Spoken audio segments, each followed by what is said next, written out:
जय हिंद दोस्तों, मैं दीपक सर आप सभी को आइडियल स्टडी पॉइंट में स्वागत करता हूं। मैं आपके लिए लेकर आ गया हूं क्लास 10 का साइंस, जो आपका फिजिक्स बुक है ना, उसका चैप्टर नंबर 4 लेकर आ गया हूं। ठीक है, तो इसका चैप्टर का नाम हो गया विद्युत धारा, इलेक्ट्रिक करंट। तो आज हम लोग यही चैप्टर पढ़ने वाले हैं। ये लेक्चर नंबर 1 है वीडियो का। ठीक है, तो चलिए देखते हैं। तो सबसे पहला टॉपिक हम लिए हैं विद्युत धारा। विद्युत धारा तो कोई भी परिपथ जो तैयार किया जाता है तो उसमें तार लगा के जोड़ा जाता है। तो उस तार में जब धारा मतलब आवेश का प्रवाह, जब आवेश होता है ना, कोई भी तार हो उसमें तार में आवेशों के प्रवाह को, जैसे मान लीजिए यहाँ पे हमने लाइन जोड़ा इस तार में और यहाँ तक ले आ जा रहा है, तो किसी तार में आवेशों के प्रवाह को क्या कहा जाता है? विद्युत धारा कहा जाता है। किसी तार में आवेशों के प्रवाह को विद्युत धारा कहा जाता है, ऐसे भी बोल सकते हैं। या फिर थोड़ा सा और अच्छा से, किसी विद्युत परिपथ के तार से कोई भी विद्युत परिपथ बनाया जाता है, जोड़ा जाता है, उसके तार से आवेशों के प्रवाह को विद्युत धारा कहा जाता है। ठीक है, तो ये डिफिनीशन बहुत बेहतर तरीके से बताया गया है अपना भाषा में। ठीक है, इसको याद करिए। अब विद्युत धारा को हम लोग क्या सूत्र लिखते हैं? देखिए, विद्युत धारा का ये सूत्र हो गया। विद्युत धारा का सूत्र हमने क्या बताया अर्थात में कि विद्युत धारा बराबर होता है आवेश बटा समय। आवेश बटा समय। विद्युत धारा को I से डिनोट करते हैं और आवेश को Q से और समय को T से, यानी Q बटे T हो गया। ठीक है, अब विद्युत धारा के एसआई मात्रक अगर निकालना है तो यहाँ पे Q है। Q मतलब आवेश। आवेश का मात्रक होता है दोस्तों कूलम, और यहाँ पे समय है। समय का मात्रक होता है सेकेंड। तो कूलम प्रति सेकेंड, कूलम प्रति सेकेंड इसका मात्रक हो गया। और कूलम प्रति सेकेंड को ही एम्पियर कहा जाता है। एक कूलम प्रति सेकेंड बराबर कितना होता है? 1 एम्पियर होता है। ठीक है, तो 1 एम्पियर कोई पूछता है कि 1 एम्पियर बराबर कितना होगा, तो 1 कूलम प्रति सेकेंड आप बताएंगे। 1 कूलम प्रति सेकेंड को ही 1 एम्पियर कहा जाता है। समझ गए? कहीं ऑब्जेक्टिव में पूछे तो ये भी आप बता सकते हैं। समझ गए? तो ये बात है। और ये विद्युत धारा एक अदिश राशि होता है। कौन राशि होता है? विद्युत धारा एक अदिश राशि होता है। तो विद्युत धारा कैसे मात्रक एम्पियर ज्यादातर लोग बोलता है, ऑप्शन में भी यही मिलता है। अगर आपको कूलम प्रति सेकंड भी मिले तो वह भी बता देंगे। और 1 एम्पियर बराबर 1 कूलम प्रति सेकंड को ही 1 एम्पियर कहा जाता है। और विद्युत धारा एक अदिश राशि होता है, याद हो गया होगा। और विद्युत धारा का सूत्र आवेश बटा समय होता है। किसी परिपथ के तार से आवेशों के प्रवाह को विद्युत धारा कहा जाता है। तो ये पूरा क्लियर हो गया। विद्युत धारा कंप्लीट, विद्युत धारा क्लियर। आगे देखते हैं।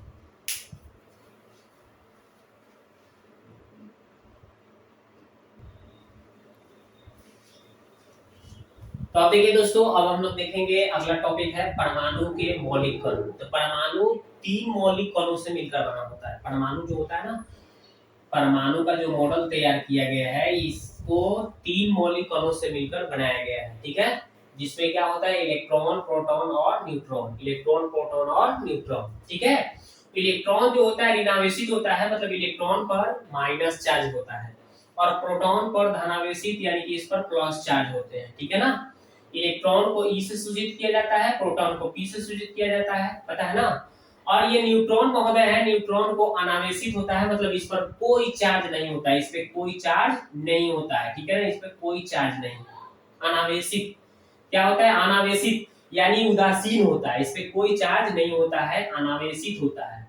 अनावेशित मतलब इस पे कोई चार्ज नहीं होता है। ठीक है, तो इलेक्ट्रॉन को E से सूचित करते हैं, प्रोटॉन को P से सूचित करते हैं। ठीक है ना, इलेक्ट्रॉन को E से और प्रोटॉन को P से सूचित करते हैं, और न्यूट्रॉन को हम लोग N से सूचित करते हैं। समझ गए?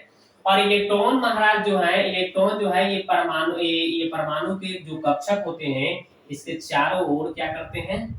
चक्कर लगाते रहते हैं।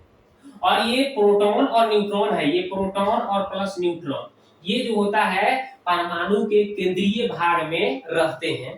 ठीक है, ये दोनों प्रोटॉन और न्यूट्रॉन जो होते हैं परमाणु के केंद्रीय भाग में बैठे रहते हैं। ये दोनों व्यक्ति डांस देखते हैं, ये डांस नाच देखते हैं। कैसे नाच देखते हैं? ये इलेक्ट्रॉन जो है पूरा चक्कर लगाते रहता है, डांस करता है, और ये प्रोटॉन और न्यूट्रॉन दोनों भाई मिलकर देखता है सब।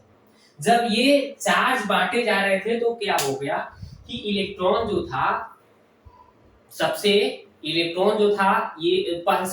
प्रोटॉन गया, तो प्रोटॉन गया तो उसको प्लस चार्ज मिला, धनिक बना दिया गया, लो भाई प्लस ले लो, तुम धनिक हो जाओ। चलो ओकरा बाद गया कौन, इलेक्ट्रॉन, तो इलेक्ट्रॉन को क्या कर दिया गया, उसको माइनस से कुछ चार्ज बचा था तो उसको दे दिया माइनस, लो तुम गरीब, उसको माइनस चार्ज दे दिया गया। और बच गया न्यूट्रॉन, तो न्यूट्रॉन एकदम पूरा बिंदास था, मिलना ही मिलना है, मतलब नहीं होता है ये, कोई आदमी क्या करता है, सोचता है कि हमको मिल ही जाएगा, मिलेगा ना, टेंशन क्या है, जाएंगे आराम से जाएंगे, क्या दिक्कत है। तो ये आराम से बेचारे गए, बाद में सबसे गए, तो इनको कोई आवेश नहीं दिया गया, ये न्यूट्रॉन को, इस न्यूट्रॉन को कोई आवेश नहीं दिया गया, इसलिए इसको अनावेशित कहा गया, कोई आवेश नहीं मिला इसको, ठीक है। तो ये उदास हो गए बेचारे, कुछ नहीं मिला, हाँ खाली हाथ आना पड़ रहा है, तो क्या हो गया, उदास, खाली हाथ आ रहे थे तो उदास पड़ गए, उदास, उदासीन, तो इसलिए इसको उदासीन भी कहा गया है। न्यूट्रॉन उदासीन होता है, अनावेशित होता है, मतलब कोई आवेश नहीं मिलता है, मिला इसको, ठीक है। तो ये बात तो समझ गए, ठीक है। और इलेक्ट्रॉन का मान कितना होता है, एक इलेक्ट्रॉन का मान याद रखिएगा 1.6 गुणे 10 के पावर -19 कूलम होता है, ये भी याद रखिएगा, ऑब्जेक्टिव में पूछा गया है, समझ गए। तो ये बात आपको समझ में आ गया, इलेक्ट्रॉन ऋणावेशित, प्रोटॉन धनावेशित और न्यूट्रॉन अनावेशित या उदासीन होते हैं।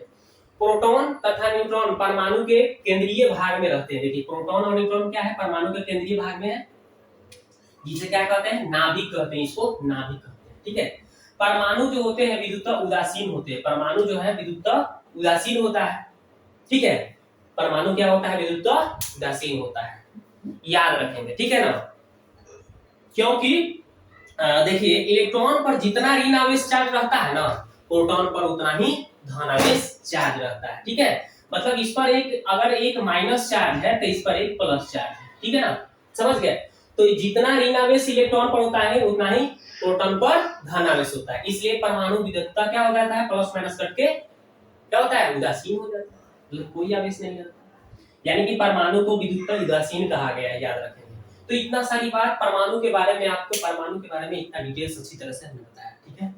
परमाणु 3 मौलिक कणों से मिलकर बना है, इलेक्ट्रॉन, प्रोटॉन, न्यूट्रॉन। इलेक्ट्रॉन पर ऋण आवेश मतलब ऋण आवेशित होता है, प्रोटॉन धनावेशित होता है, न्यूट्रॉन कोई आवेश नहीं, अनावेशित उदासीन, ठीक है। इलेक्ट्रॉन को ई से, प्रोटॉन को पी से, न्यूट्रॉन को एन से। इलेक्ट्रॉन परमाणु के चारों ओर चक्कर लगाते रहते हैं, नाचते रहते हैं। प्रोटॉन न्यूट्रॉन परमाणु के केंद्रीय भाग में बैठे रहते हैं, है ना, विराजमान रहते हैं, स्थिर रहते हैं, जिसको क्या कहा जाता है, नाभिक कहा जाता है, ठीक है ना। एक इलेक्ट्रॉन बराबर 1.6 गुणे 10 की पावर -19 कूलम होता है, ठीक है।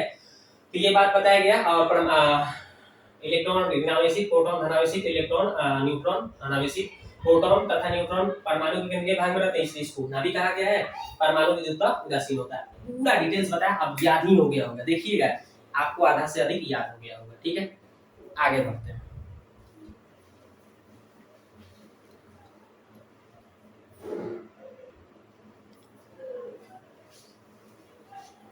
तो अब देखिए दोस्तों, हम लोग पढ़ने वाले हैं, अगला टॉपिक है आवेश, यानी कि चार्ज। आवेश के मतलब चार्ज, ठीक है, चार्जिंग, ठीक है।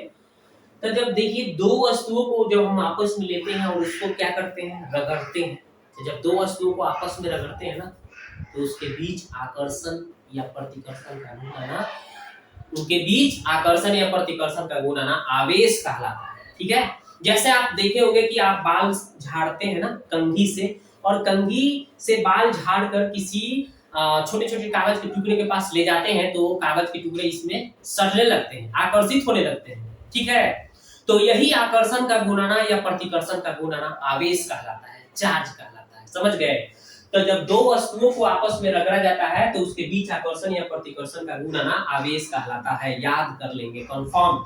और आवेश का सूत्र होता है, देखिए आवेश का सूत्र होता है विद्युत धारा गुणे समय।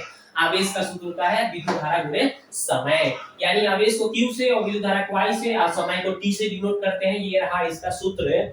और आवेश का ऐसा ही मात्रक होता है एम्पियर सेकेंड, क्योंकि I यानी विद्युत धारा का मात्रक क्या होता है, एम्पियर, और समय का मात्रक होता है सेकेंड, यानी एम्पियर सेकेंड, और एम्पियर सेकेंड को ही कूलम कहा गया है। तो क्या कहा गया है, कूलम कहा गया है, यानी कि एक कूलम कोई पूछता है कितना होता है, तो 1 एम्पियर सेकेंड को कहा जाता है, ठीक है। 1 एम्पियर सेकेंड को कहा जाता है 1 कूलम, ठीक है, याद रखेंगे, ठीक है।